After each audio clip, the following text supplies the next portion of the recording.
Assalamualaikum warahmatullahi wabarakatuh. Salam satu jiwa, salam Giras. Alhamdulillah, kawan Farouk Abdillah Channel, suasana hari ini saya bisa berjumpa kembali dengan kawan-kawan. Mudah-mudahan harapan saya tetap sehat, kawan-kawan semua di rumah, di mana saja, dan dalam lindungan Allah Subhanahu wa Ta'ala. Beberapa waktu ke waktu negeri ini selalu ribut dengan berbagai masalah-masalah yang keumatan. Kemarin soal adzan, soal beda Tuhanku dan Tuhanmu, soal Tuhan bukan orang Arab. Aduh, ya Allah, ya Rabbi. Kita semua tidak habis pikir betapa negeri ini ditakdirkan selalu punya masalah sambung menyambung menjadi satu di negeri ini, seolah-olah tiada henti, dan prihatin, sungguh prihatin. Hari ini betul-betul keprihatinan kita memuncak ketika ketika melihat dan membaca berita dari Republika Network. Ya, ini Republika ini dulu tempat saya kerja sebagai wartawan terakhir, Harian Republika di Jakarta. Dan ya, saya kebetulan di Biro Madura sebagai Kepala Biro Madura Republika, dan kemudian saya di Surabaya. Hari ini Republika melansir berita tanggal 27 Februari 2022. Plang Muhammadiyah dan Aisyah di Tampo Banyuwangi diturunkan paksa warga. Subhanallah. Apa yang terjadi hari ini? Apa yang terjadi hari ini? Kita bertanya-tanya. Kelihatannya sudah masyarakat hari ini sudah tidak lagi bersahabat dengan yang lainnya. Baiklah. Dan tentu saya ingin cepat segera membacanya dan menyajikan kepada kawan-kawan. Baik. Jakarta, plang nama Muhammadiyah yang berada di sebuah masjid di Desa Tampo, Kecamatan Celuring, Kabupaten Banyuwangi, Jawa Timur, diturunkan paksa oleh sekelompok warga. Ada 3 plang yang terpaksa milik organisasi Muhammadiyah. Ketiganya adalah plang bertuliskan Pusat Dakwah Muhammadiyah Tampo, Pimpinan Aisyah Renting Tampo, serta TK Aisyah Bustanul Atfal Tampo. Baik plang Pusat Dakwah Muhammadiyah Tampo dan Pimpinan Aisyah Ranting Tampo. Saya ulang, baik plang Pusat Dakwah Muhammadiyah Tampo dan Pimpinan Aisyah Ranting Tampo digergaji dan dirobohkan warga. Subhanallah, astagfirullahaladzim. Ada apa ya?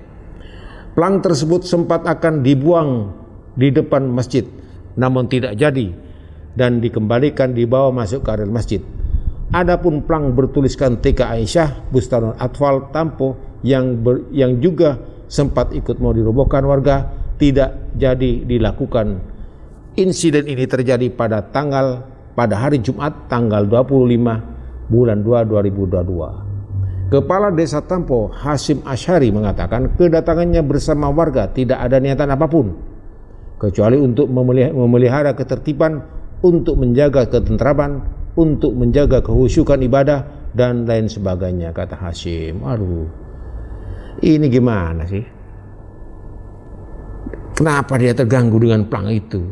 Apakah dengan plang itu kemudian kehusyukannya terganggu, ketertibannya terganggu, ketentramannya terganggu? Inilah masalah.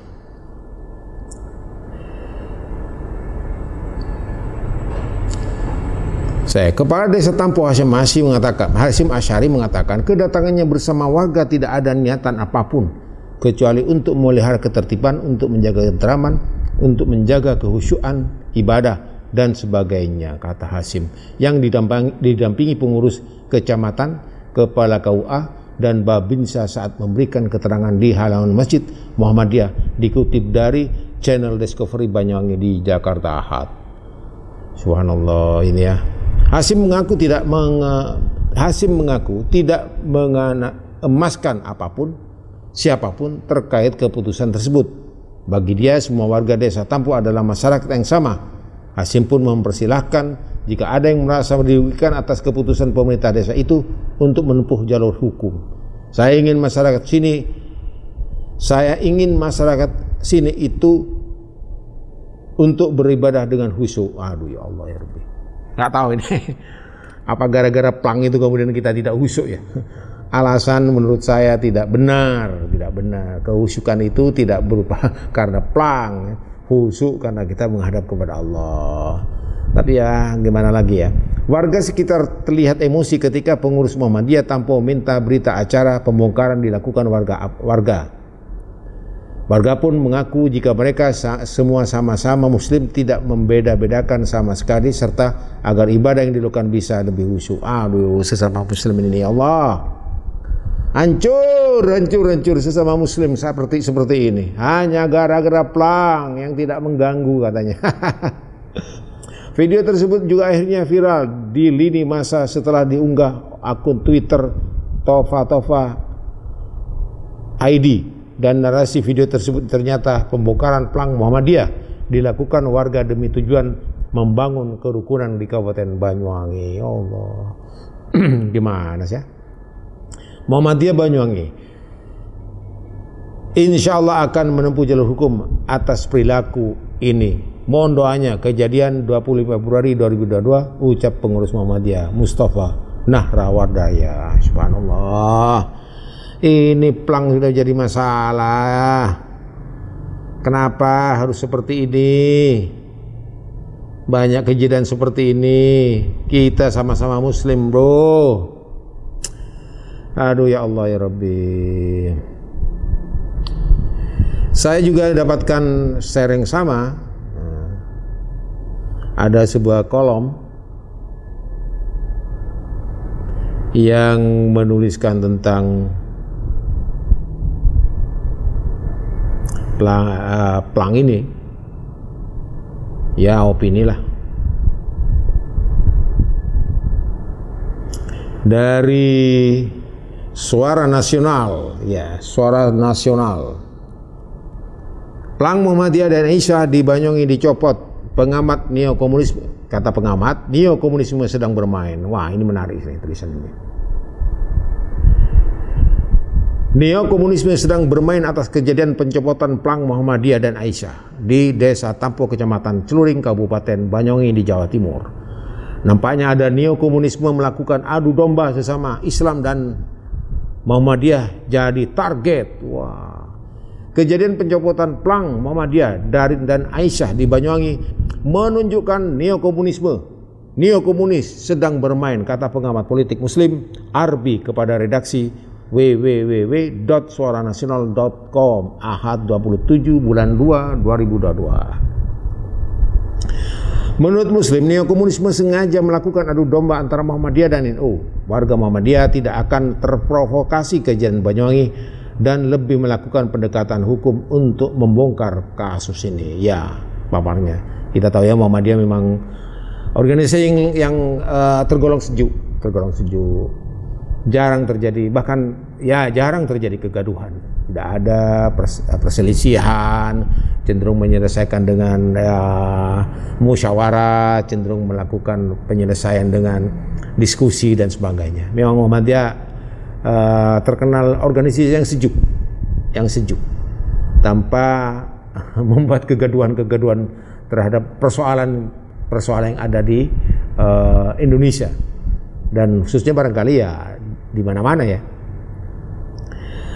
Opini yang ingin dibuat kejadian Banyuwangi, kata Muslim, warga NU yang melakukan pencopotan plang Muhammadiyah. Aduh, ini warga NU ya.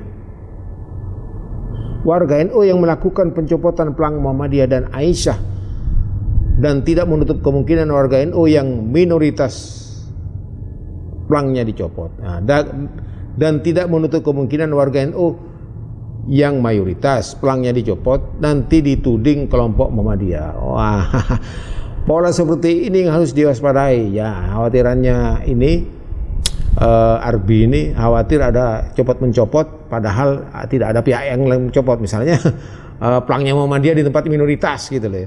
Kemudian dicopot plangnya punyanya NU di tempat minoritas NU, kemudian dicopot orang lain, kemudian menjadi masalah-masalah seolah balas membalas. Ini berbahaya, kata Arbi. Ketika NU dan Muhammadiyah bertengkar, kata Muslim, neokomunisme sangat mudah menguasai Indonesia. Saat ini neokomunisme melakukan penyusupan berbagai peraturan dan undang-undang di Indonesia. Jelas Muslim Arbi namanya, ya Muslim. Menurut Muslim menuju Pilpres 2024 situasinya mirip peristiwa G30 SPKI. Situasi politik makin memanas, termasuk antrian minyak goreng dan sembako. Kejadian ini mirip jelang kejatuhan Soekarno pungkasnya. Pelang nama Muhammadiyah yang berada di sebuah masjid desa Tampo, Kecamatan Celuring, Kabupaten Banyuwangi, Jawa Timur, diturunkan paksa oleh sekelompok warga. Ada 3 pelang yang terpasang milik organisasi Muhammadiyah. Ketiganya adalah pelang bertuliskan Pusat Dakwah Muhammadiyah Tampo, Pimpinan Aisyah Ranting Tampo, serta TK Aisyah Bustanil Atfal Tampo. Ya Allah, ini masalah. Saya rasa kita sesama Muslim jangan sampai seperti itu. Apa salahnya pelang yang hanya bertuliskan pimpinan pusat pengurus, misalnya pengurus Muhammadiyah atau pusat dakwah Muhammadiyah, kemudian dicopot seperti itu. Dan ini kata Muslim Arbi sangat berbahaya. Khawatir neokomunisme muncul di antara kita. Jangan sekali-kali kita sebagai umat Muslim mau diadu domba soal organisasi. Kalau mati bro, tidak ditanya organisasi bimo apa bro, nggak ditanya sama malaikat, tapi amal ibadah kita, amal baik kita. Tidak ditanya bro kalau kita mati dikubur, tapi yang ditanya adalah amalan kita. Marrabbuka wa man nabiyuka, itu yang ditanya, nggak ditanya organisasinya. Apa organisasinya kamu di Indonesia waktu itu? Oh bukan begitu bro, tidak akan ditanya seperti itu bro. Kasihan umat generasi hari ini yang tidak paham tentang komunisme. Kasihan dia bisa terjebak pada situasi itu. Ingat, komunisme itu sangat pinter dan piawai mengatur siasat. Dia piawai melakukan negosiasi, membuat jaringan-jaringan, sehingga meledaklah yang namanya G30 SPKI. 48 pernah terjadi di Madiun, 65 juga terjadi. Kita hanya selamat karena doa ulama, para kiai, para habaib. Padahal situasi saat itu kita angkatan darat diobok-obok oleh PKI, angkatan udara diobok-obok, angkatan laut diobok-obok, sehingga nyaris terpecah belah. Untungnya ada para pemimpin, Pak Nasution yang luar biasa, Pak Nasution yang luar biasa, ada Pak Harto yang bisa menyelamatkan, dan jenderal-jenderal yang lainnya, ulama-ulama, sehingga kita diselamatkan dari upaya-upaya mengkomuniskan di Indonesia. Jangan ragu dengan komunis. Ada faktanya, pembantaian kiai di Banyuwangi, di Jember, dan di mana-mana. Itu ada faktanya semuanya. Jangan bilang nggak ada komunisme. Komunisme adalah ideologi yang tidak akan pernah mati. Dia akan hidup selamanya. Karena apa? Ideologi, ciri-ciri ideologi adalah beranak pinak. Beranak pinak bro. Dan selalu mencari celah-celah. Walaupun itu celah itu sangat sulit. Komunisme mirip air. Dia akan melalui lembah-lembah yang bisa ditembusnya. Lopel-lopel, celah-celah kecil akan ditembusnya. Sehingga kita harus hati-hati dengan komunisme. Model-model seperti ini banyak terjadi, adu domba. di tahun-tahun sebelum terjadinya G30 SPKE. Kita berdoa kepada Allah, mudah-mudahan kita diselamatkan dari macam adu domba. Kita diberi kesabaran, diberi kecerdasan. Penting kecerdasan, bro. Kecerdasan ini penting, bro, untuk mengolah sesuatu yang datang, informasi yang datang pada kita untuk kita olah. Penting, bro. Dan mudah-mudahan iman kita juga menjadi, khususnya iman kita menjadi pemfilter antara yang hak dan yang batil. Kesejarahan kita sudah jelas. Sejarah sudah mencatat peristiwa-peristiwa keganasan komunisme. Mudah-mudahan kita berdoa tidak ada lagi hal-hal seperti yang terjadi di Banyuwangi, pencopotan plang-plang milik Muhammadiyah, organisasi Muhammadiyah, organisasi yang selama ini bareng dengan Nahdlatul Ulama. Masih satu rumpun organisasinya. Kiai Hasyim Asy'ari dan Kiai Ahmad Dahlan ini sama-sama satu rumpun. Satu rumpun kegiatan dan sama-sama menunaikan kegiatan, maksud saya mengikuti pendidikan di Tanah Suci Mekah sana. Jangan sekali-kali kita mau diodong-dombo. Hati-hati, hati-hati. Buzzer-buzzer hati-hati. Basar-basar itu hati-hati. Hati-hati basar-basar hari ini. Yang gampang mengatakan macam-macam itu. Macam-macam radikal, radikul. Katakan apa itu kemarin ya Haji Zulkarnain mengatakan Wahabi. Udahlah, berbeda kita boleh. Berbeda kita boleh. Yang penting kita tidak menyalahkan orang lain dan tidak diganggu orang lain. Itu yang pertama. Jangan mengganggu dan jangan diganggu. Kita harus berprinsip seperti itu. Mudah-mudahan Allah Subhanahu wa taala senantiasa melindungi kita umat Islam di Indonesia dan di dunia, dan bersatulah, bersatulah, bersatulah. Karena kita ini adalah saudara. Saudara, sesama muslim itu saudara. Apabila sakit, Rasulullah mengabadikan, menganalogikan bahwa umat Islam itu, muslim itu seperti satu tubuh. Apabila satu bagian tubuh yang sakit, maka seluruh tubuh akan merasakan sakitnya. Mudah-mudahan Allah senantiasa memberkati kita. Mari kita bersatu lawan upaya pecah belah di NKRI ini. Lawan upaya pecah belah di NKRI ini. Berbeda pendapat, monggo silakan. Karena berbeda pendapat itu sesuatu yang biasa. Dan itu wilayah intelektual. Tidak ada orang yang dihukum karena perbedaan pendapat. Dan pendapat di negeri ini masih dijunjung tinggi. Sekian, terima kasih atas beberapa komentar-komentar yang kemarin-kemarin. Namun saya tidak sempat untuk mengulas karena waktu juga dan kecepatan berita hari ini luar biasa. Sehingga kami yang hanya memiliki admin sekian orang tidak sempat dengan kesibukan pribadi-pribadinya, tidak sempat mengolah lebih dalam lagi. Sekian, terima kasih. Wassalamualaikum warahmatullahi wabarakatuh. Salam satu jiwa. Salam Giras.